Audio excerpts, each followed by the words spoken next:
Yo, sa lahat ng aking nahukay, ito ang pinakamatindi. Kita-kita naman ninyo, may pakuweba pa ang loob. Pero hindi siya malalim, hanggang bewang lang siya.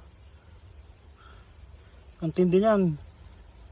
Hinukay ko dahil ng batong puti, malambot yan, kaya pinakuweba ko. O, kita naman ninyo, patag ang pinaghukayan ko. Sinubukan ko lang dahil ng palanas nga ang lupa.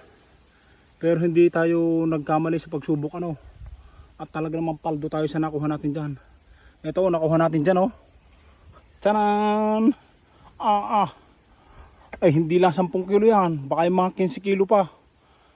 Kita naman ninyo yan. Isang puno lang ang pinagkukayan ko. Ang gaganda thank you Lord. Tingnan mo, ito magagandang panlaga. Yung mapuputing yan tapos maninipis. Ayos. Isang puno lang yan oh.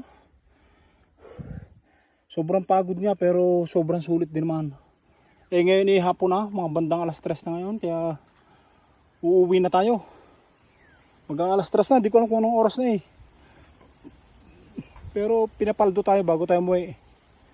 Siguradong bangabang tayo pag uwi natin at doon may kalahating sako na tayong hukay kanina. Ito isang puno ay talaga namang pinakamatindi nito sa lahat. Yun lang guys, ingat palagi. God bless all. Thank you so much.